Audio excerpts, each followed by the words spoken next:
So today is actually not quite today, and I think it's either Monday or Tuesday, depending on which calendar you're looking at, is the day that was the founding of Iskcon, when the International Society for Krishna Consciousness was incorporated.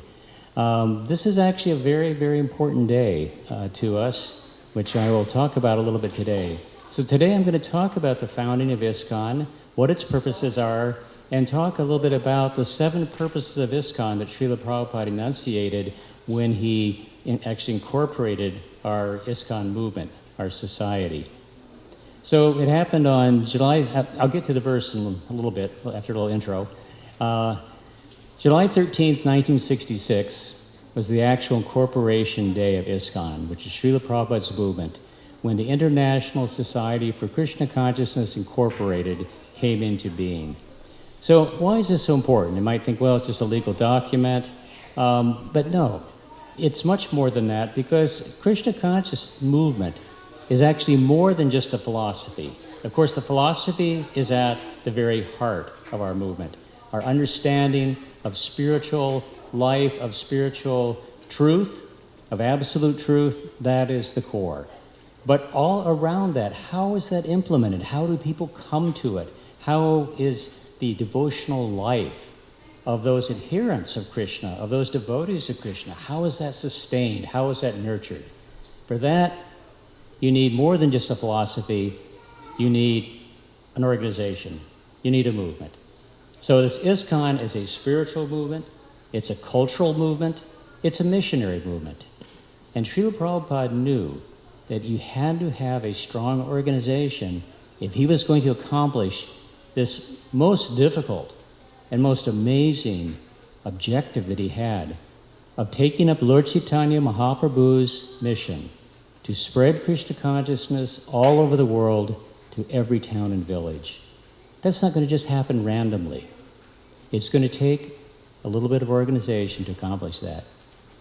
In fact, very, very well-known story, of course, in Srila Prabhupada's last week of his life, and he's laying on his deathbed, actually, in Vrindavan, and Giriraj Maharaj comes to him, and they're talking, and Srila Prabhupada's very weak, but he's still speaking quite lucidly, and Srila Prabhupada said to Giriraj Maharaj, says, how will this movement go on after I leave? Giriraj Maharaj said, the things that you might think to say, well, we have to be spiritually strong, we have to have good sadhana, we have to chant Hare Krishna. Prabhupada said, yes, but that wasn't really what he was looking for. He said 3 words. He said, organization and intelligence. That's what's going to be required to have the Krishna conscious movement continue even after Srila Prabhupada's departure. So knowing that he was only going to be here a few short years, Srila Prabhupada wanted to make a very strong foundation of an organization that would be sustainable beyond his lifetime and into many, many years to come. I was thinking, as I was about this class, about the recent departure of His Holiness Bhakti Swami, which of course was very impactful, very sad for all of us who knew him really feel the loss. And I was thinking how he's known so much as a spiritual leader, a very Brahminical person, very intelligent, great humility, great care of devotees, all of these great personal qualities. These are things people think of first, probably, when we think of Bhakti Swami. You don't necessarily think, a big manager, although he was a GBC member, had his own, he was certainly a manager, but it's not what you think of first, because he was so Brahminical in many ways. Yet, he deeply, deeply understood the importance of this Iskcon movement and the need for an organization for success for Srila Prabhupada's movement. In fact, Bhakti Swami, in my dealings with him in the GBC, was probably one of the greatest advocates and proponents of our strategic planning and of our developing this Iskcon organization. He felt so strongly about it. And remember when we were hearing the memories last Monday night from several of the devotees mentioned that he had said to them as a personal instruction to his disciples, do not leave this Iskcon movement, right? People were saying that. I remember he told that to Prabir, one of his last instructions, and to some of the other disciples. He said, whatever you do, stay in this movement. So not only Srila Prabhupada, but his disciples who actually understood Srila Prabhupada's intention, understood what Srila Prabhupada was trying to accomplish, they got it. They understood how important this was to him. In fact, we did a lot with this during the 50th anniversary, which was, of course, in 2006, was the 50th anniversary of Iskcon. I know I had done a couple seminars at the ILS and at some retreats and things on the founding of Iskcon and of the 7 purposes of Iskcon. But Prabhupada had always emphasized this. We don't think about it so much, but I remember in 1976, I was there when Srila Prabhupada came. We were so blessed that Prabhupada came and visited us in Potomac, Maryland, the Washington, D.C. area temple. And that was, it happened that he came in July. And that was the 10th anniversary, July 13th, 1976. So we actually, Prabhupada mentioned it, and we had a big celebration. I think it was at a Sunday feast or something, that we brought a great big cake for the anniversary of the 10th anniversary. It was actually rather amusing because the devotees handed Srila Prabhupada a cutting utensil, to a knife, well, actually just a knife, to cut the cake, which is customary, in America, because, the host or the hostess or the honored person often cuts the first piece of cake, right? But at your birthday, sometimes you cut the first piece and then someone else, so they hand the knife to Srila Prabhupada, which is really rather strange when you think about it, asking your spiritual master to serve you, cut the cake for you. And Prabhupada looked a little bewildered because this was certainly nothing he was familiar with as part of his culture. But Prabhupada was like that. He was so gracious that he immediately, he kind of said, what? And Prabhupada said, it's the honored guest cuts the first piece. He goes, oh, okay. And so he did it. He always was like that. He would just, okay, you want me to do that? That's what you do in America. So, and then of course someone else took over for there. But he very much appreciated that the devotees did something special for this 10th anniversary. Now we're up to our 56th? Is that possible? My time, it really goes by, doesn't it? Yes, it's now the 54th. Yeah, good. Good thing we have some young person here with a good mind. Thank you, Garanga. 54th anniversary of Iskcon. So why is this so important? Iskcon is more than just another religious society or organization. It actually reflects the spreading of Lord Chaitanya's Sankirtan movement outside of India and throughout the world. Which brings us to our verse for today. I'll just read it. Chaitanya Charitamrita, Adi Lila 16:19. Emata Banghara Lukhera Kaila Mahakita Namadiya Bhakta Kaila Pandana Padita. Sorry, I couldn't read it from this distance very well. In this way, Sri Chaitanya Mahaprabhu contributed the greatest benefit to the people of East Bengal by initiating them into the Harinam, the chanting of the Hare Krishna Maha Mantra, and making them learned scholars by educating them. Srila Prabhupada's purport. Following the footsteps of Lord Chaitanya Mahaprabhu, the Krishna conscious movement is distributing the Hare Krishna Maha Mantra and inducing people all over the world to chant. We are giving people an immense treasury of transcendental literature translated into all the important languages of the world. And by the grace of Lord Sri Chaitanya Mahaprabhu, this literature is selling profusely, and people are chanting the Hare Krishna Maha Mantra with great delight. This is the preaching process of the Chaitanya cult. Since the Lord wanted us preached all over the world, the International Society for Krishna Consciousness is acting in a humble way so that the vision of Sri Chaitanya Mahaprabhu may be fulfilled all over the world, especially in the Western countries. Now it's interesting because, of course, we all know that it was Srila Prabhupada who did this. Srila Prabhupada who brought Krishna consciousness to us, but he doesn't take credit. He said it is this International Society for Krishna Consciousness, because he wanted the devotees to understand how important it was that we all work together in a society to help make this possible. And just one other real quick one, Adi 9:18, was thus the branches of the Chaitanya tree formed a cluster or society with great branches covering all the universe. So this is talking about the branches of the Chaitanya tree. And Prabhupada says in his purport, our International Society for Krishna Consciousness is one of the branches of the Chaitanya tree. So Very, very important. We are part of Lord Chaitanya's mission. We are part of Srila Prabhupada's mission as we carry on in this International Society for Krishna Consciousness. So we need to understand its importance to Srila Prabhupada and its purposes. I'm going to talk about the purposes, the 7 purposes of Iskcon that Srila Prabhupada enunciated in the incorporation. But first, I just want to read a little bit from the Lilamrita, how that happened, how it all sort of came about. And I'm condensing this quite a bit. It's a long story. We shall call our Iskcon, our society, Iskcon. Prabhupada had laughed playfully when he first coined the acronym.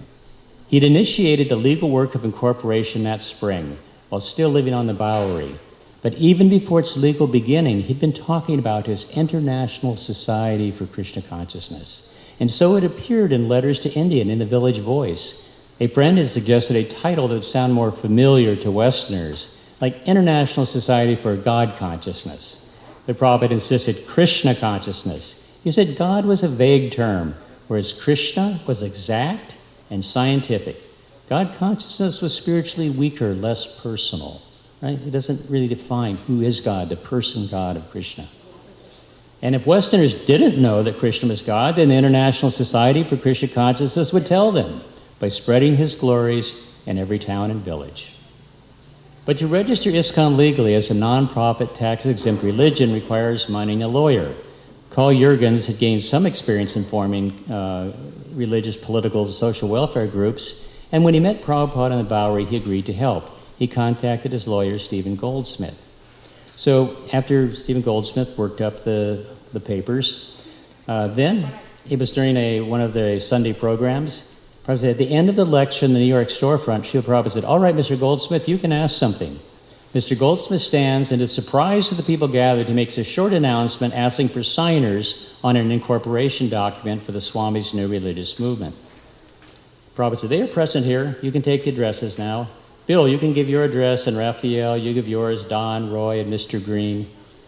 It's kind of like we just walked in today and said, we need a board of directors for Iskcon Blatchwood. Can you and you and you and you know, everybody kind of come up and, you know, who's ever in the room, you're now it.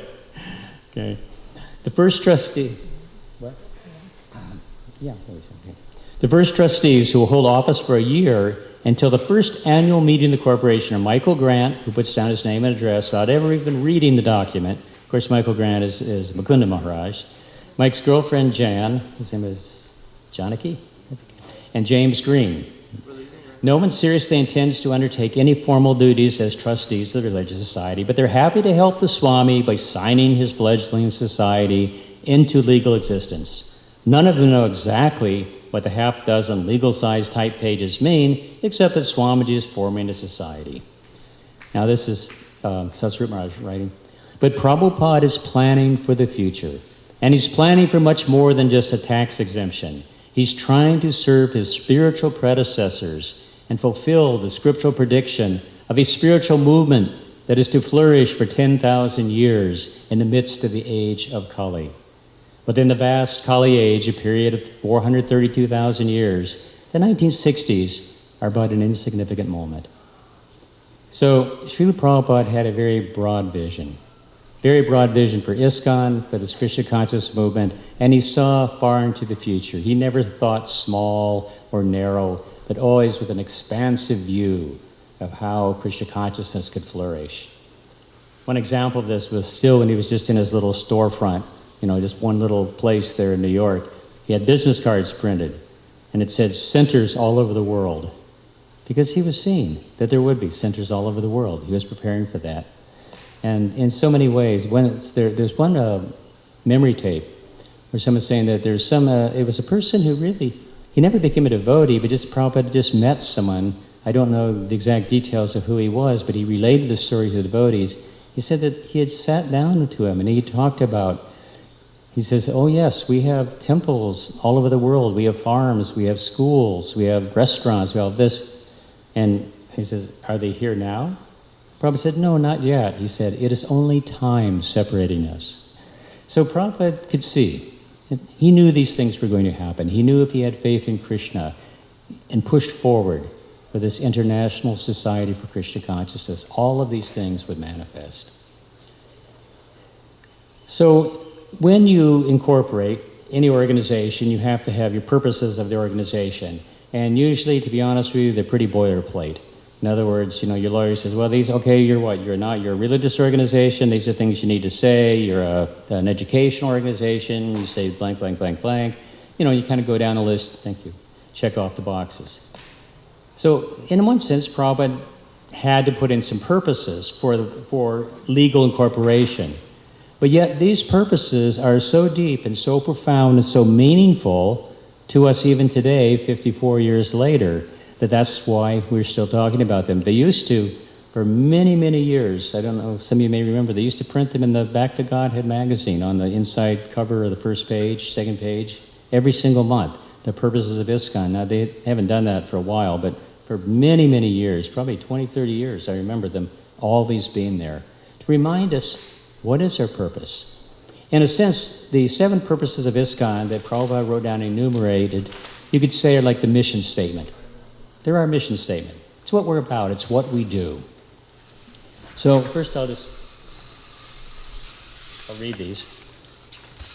1, to systematically propagate spiritual knowledge to society at large and to educate all people in the techniques of spiritual life in order to check the imbalance of values in life and achieve real unity and peace in the world. Boy, doesn't that encompass a lot, right? To propagate a consciousness of Krishna as is revealed in the Bhagavad Gita and Srimad Bhagavatam. So first, the general theme of spreading God consciousness, Krishna consciousness throughout the world, and then what is our source? Bhagavatam, Bhagavad Gita. 3, to bring the members of the society together with each other and nearer to Krishna, the prime entity, and thus develop the idea within the members and humanity at large that each soul is part and parcel of the quality of Godhead Krishna. 4, to teach and encourage the Sankirtan movement, congregational chanting of the holy name of God, as revealed in the teachings of Lord Chaitanya Mahaprabhu. So the Sankirtan movement of Lord Chaitanya Mahaprabhu is included as one of the critical purposes. 5, to erect for the members in our society at large a holy place of transcendental pastimes dedicated to the personality of Krishna. 6, to bring the members closer together for the purpose of teaching a simpler and more natural way of life. And then finally, with a view toward achieving the aforementioned purposes, to publish and distribute periodicals, magazines, books, and other writings. So as I was studying these 7 purposes, just for my own sort of thinking, I thought that they fall into 2 different dimensions. We could think of it. I mean, there's a lot of ways you could group this, but I saw 2 different dimensions here that Prabhupada was covering. One was the dimension of preaching and educating society, the missionary activities of this Krishna conscious movement, distributing books, propagating the holy name, Sankirtan. Secondly was to provide for the spiritual needs of the devotees, to bring the members together. Because after all, if you print these books and you distribute these books and people become interested in Krishna consciousness, then what happens to them? How do you cultivate them? How do you help them? How do you organize a society that sustains the life of the members in a way that everyone grows spiritually and always, emotionally, materially? In other words, that we actually can all flourish together as devotees. So he wanted to teach the world how to live happily through spiritual knowledge. And he knew this was kind of a radical vision to change the world. Prabhupada never thought, well, everything may be more or less the same, but we'll add a little touch here and there. No, he wanted to completely transform society into a Krishna conscious, culture, a Krishna conscious society.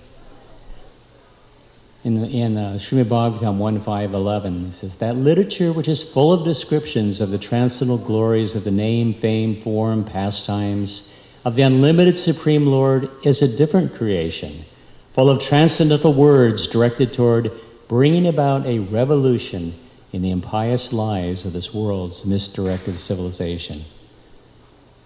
So, bringing about a revolution in a misdirected civilization. Strong words, very, very bold approach to making real change. And Prabhupada instructed us over and over in this idea. of making real change in the world and our place in it. In my initiation letter, when I was initiated, Srila Prabhupada sent a letter to some of us that were getting initiated to the temple president, because he was in India and I was in Chicago at the time. And he said in this letter to us, he said, "You are all intelligent boys and girls." Prabhupada was very kind. "Therefore, my request to you is that you study the science of Krishna consciousness and solve all the problems of the world by systematic propaganda as far as you're able to do it." So my instruction from Srila Prabhupada was just to change to solve all the problems of the world. That was an easy one, you know. No. At least that as far as you were able to do it. By systematic propaganda, Prabhupada would use this word propaganda. We sometimes use that word in a sort of pejorative sense or negative sense, but he meant as, when he said propaganda, he meant through like organized activity of spreading of books, of just ways that you bring your point forward to people. And so this was always the mood. Prabhupada, in following this purpose very, very closely, of always wanting to bring Krishna consciousness to the world, and specifically through the Vedic scriptures, to propagate Krishna consciousness as revealed by the great scriptures of India, Bhagavad Gita, and Srimad Bhagavatam. So, of course, Prabhupada emphasized these two books primarily. Of course, all the books, he wrote Chaitanya Charitamrita and so many others, but he felt the most important Vaishnava literatures were Bhagavad Gita and Srimad Bhagavatam. And of course, early on, these are the ones that he worked on, that he printed. His lifetime work, of course, was the Srimad Bhagavatam, to translate the 18,000 verses, the 12 cantos, into English with elaborate commentaries, purports. Of course, he wasn't able to quite finish that task, but that was whenever he had opportunity, when he didn't have managerial and other responsibilities, he was always working on that. And of course, very much emphasized from the very beginning the morning and evening classes of the Srimad Bhagavatam in the morning, the Bhagavad Gita class in the evening, because these were the foundational works. If you could understand these, you could understand what Krishna consciousness was about, right? And along with hearing comes chanting. Chanting was always there from the very beginning. To teach and encourage the Sankirtan movement, the congregational chanting of the names of God. Because yes, that is the Yuga Dharma for the Kali Yuga that Sri Chaitanya Mahaprabhu brought. And he personally, after just a couple months, he personally sat down in Tompkins Square Park, took up his cartels and began chanting Hare Krishna, always demonstrating the importance of the congregational chanting. And he encouraged daily street Sankirtan, Rath Yatras, Kirtan in the temple, always encouraging Kirtan. And in the older days, the devotees did a lot of Kirtan, did a lot of street Sankirtan, a lot of going out, Harinam for, sometimes there's a party that went out all day in many, many places. Of course, we don't have that so much now, but I think the spirit of Kirtan is still there in our movement. And the devotees, how can we not be attracted to the holy names? The all-attractive names of Radha and Krishna, Lord Chaitanya. So that was always there from the beginning. And he wanted to also connect it with Lord Chaitanya and the Sankirtan movement, because this is what we are doing. We are following the instructions of Lord Chaitanya in this propagation of Sankirtan. And then, of course, was the publication and distribution of books. There's countless quotes and examples of Prabhupada's dedication to writing, translating, printing, distributing books, to great personal interest, negotiated printing contracts, everything. And I only had a little time to look, but I couldn't find an updated number. As of 2014, there had been 500 million, 500 million of Srila Prabhupada's books sold and distributed throughout the world. It's pretty amazing. And I mean, that's only taught by the Bible, the Quran, and the quotations of Chairman Mao. Of course, the quotation of Chairman Mao, I believe there was not a lot of choice of whether you got that or not. A sort of mandatory reading, as they say. But it's very remarkable. And it's not like everyone was out there looking for them. Say, oh, you know what I really like? I want to find some Vaishnava literature. I want to find out about... No. The devotees went out and brought Krishna to them. And people took it. And so many people, of course, came to Krishna consciousness. And we all know, everybody has a story, has something to do with getting a book or reading the books, or is an integral part of one's coming to Krishna consciousness.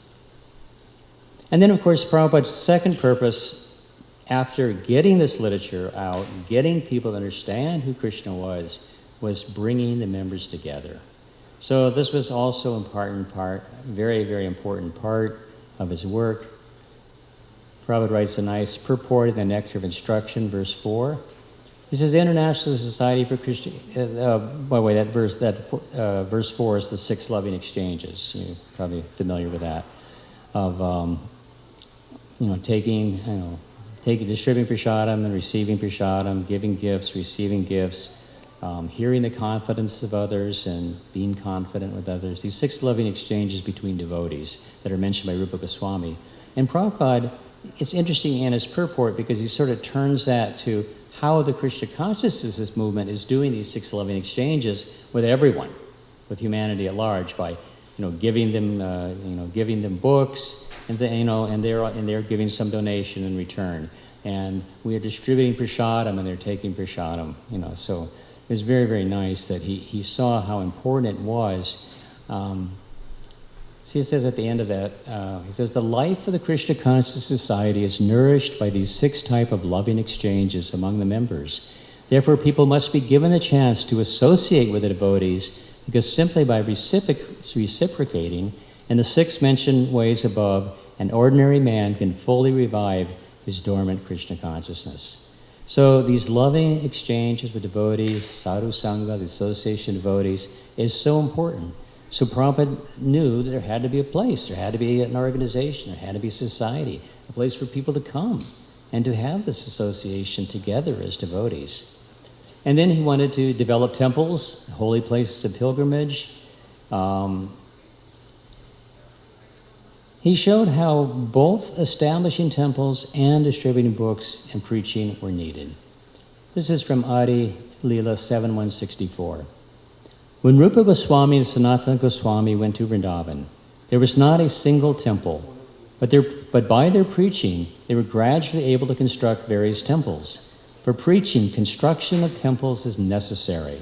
The Goswamis not only engaged in writing books, but also constructed temples, because both are needed for preaching work. Now that the International Society for Krishna Consciousness has taken up this task of preaching the cult of Lord Chaitanya, its members should not only construct temples in every town and village of the globe, but also distribute the books that have already been written and further increase the number of books. Distribution of books and construction of temples must continue side by side in parallel lines.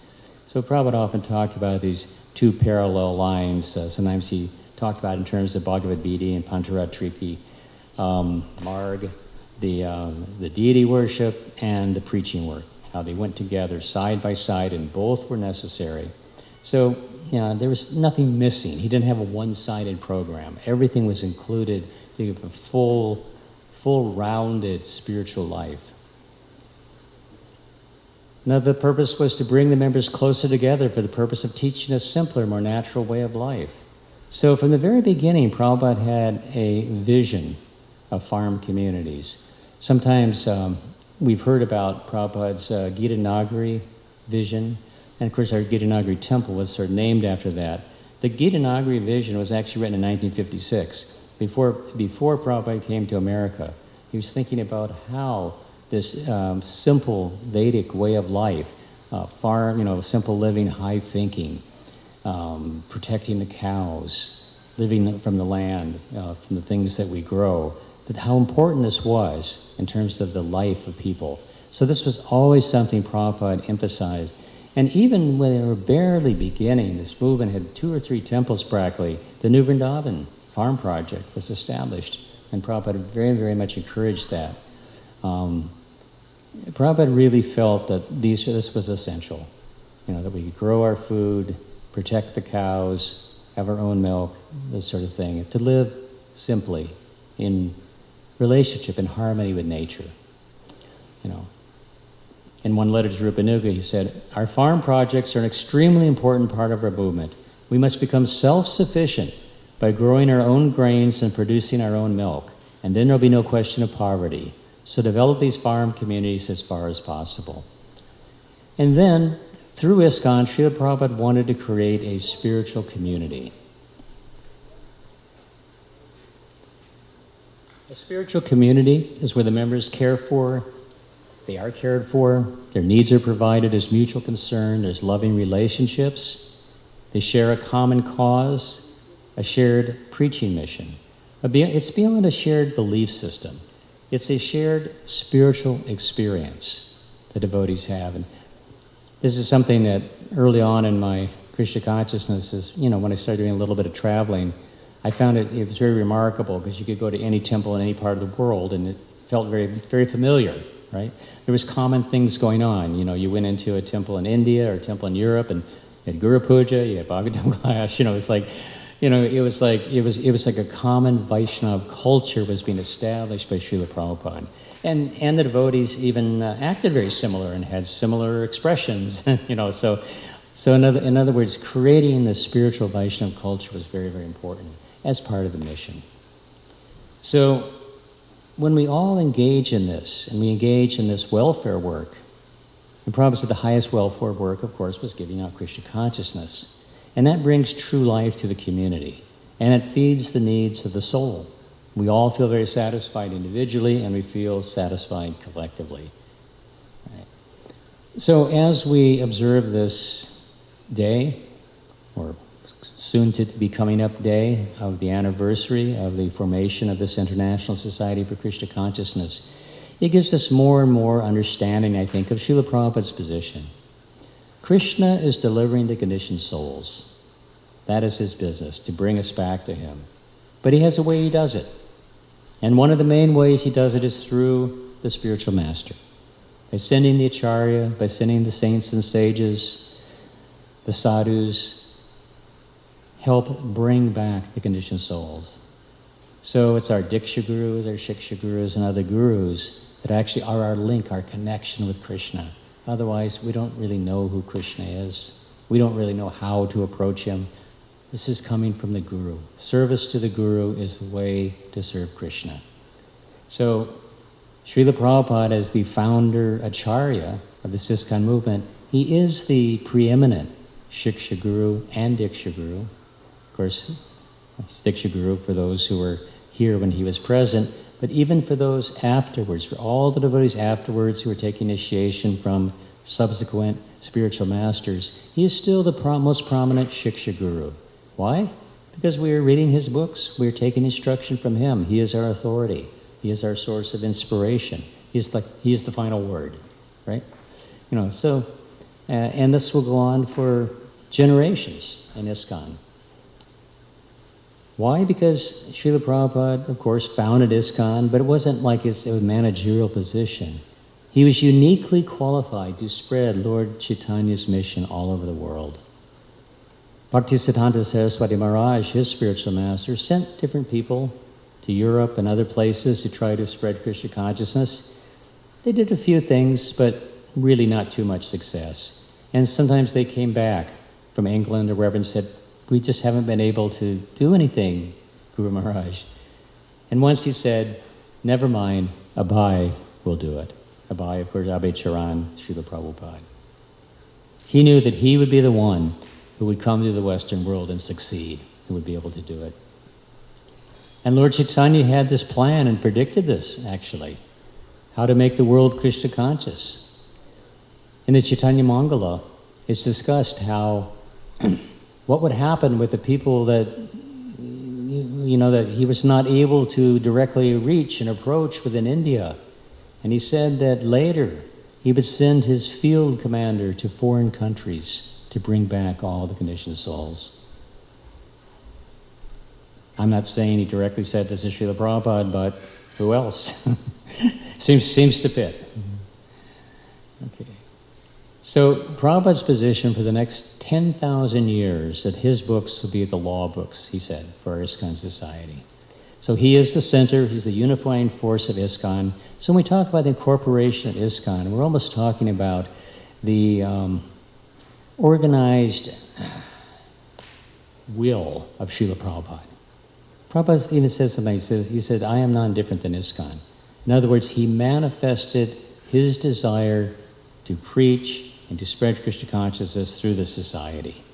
So that is what we're not just talking about, the celebration of some moment when some incorporation papers were signed.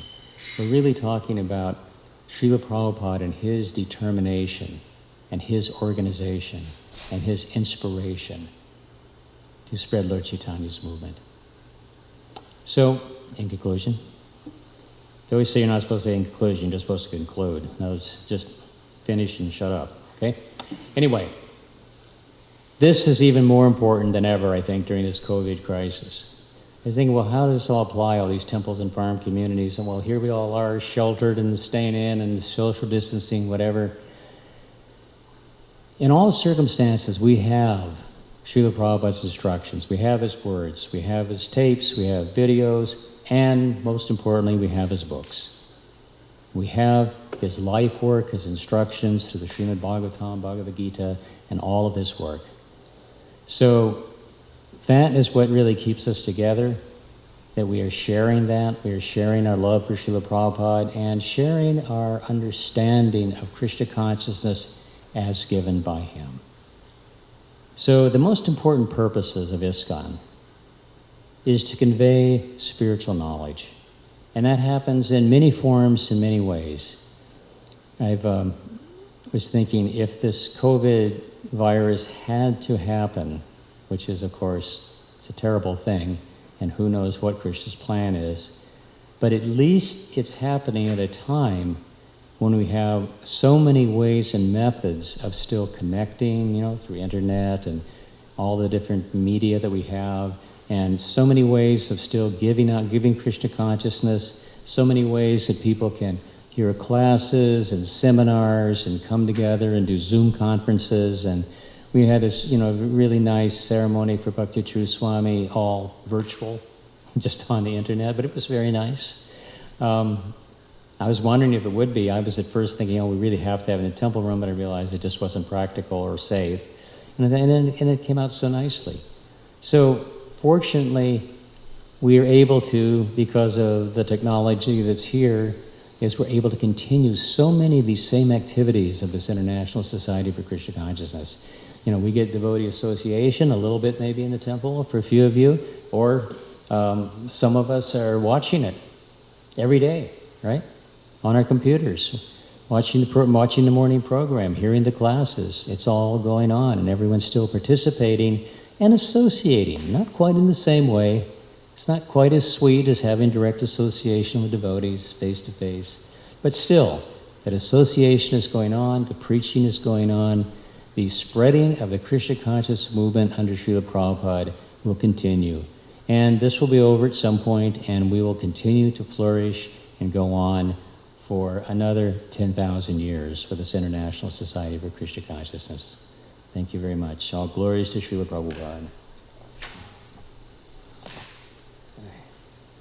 Any comments or questions from anyone?